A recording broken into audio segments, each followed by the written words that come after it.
दिवाळीमध्ये घराघरात सजावटीसाठी फुलांची मोठी मागणी असते। मात्र यंदा फुलांना कवडीमोल भाव मिळतोय।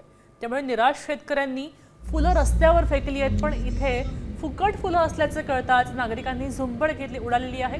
शेतकऱ्यांच्या कष्टाचं सोनं व्हावं ही अपेक्षा असताना ती अशी फुकट नेताना त्यांना पाहावं लागतंय। आढावा घेतलाय प्रतिनिधी रोहिदास गाडगे यांनी।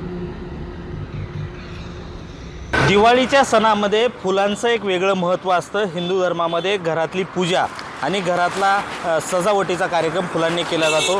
तीच फुलं आज पुणे अहिल्यानगर महामार्गावरती शेतकऱ्यांनी टाकून दिलेली आहे। फुलाला कवडीमोल बाजारभाव मिळतो, ही विकली जात नाही।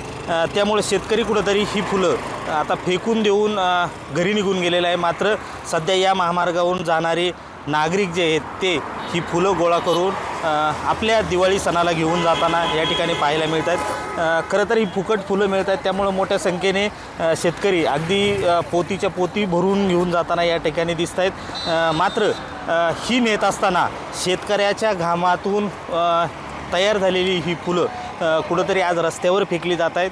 मात्र दिवाळीचा आनंद साजरे करण्यासाठी हे नागरिक हीच फुलं आता घेऊन जात आहेत। मात्र ज्या शेतकऱ्याने शेतात काबाड कष्ट केलेत, त्याच्या मेहनतीतून हे पीक उभं राहिले, हे पीक शेतकऱ्याला फेकून देण्याची वेळ आली। मात्र दुसऱ्या बाजूचं चित्र असं आहे की नागरिक या ठिकाणी येत आहेत आणि फुकट फुलं या ठिकाणी वेचून घेऊन जात आहेत।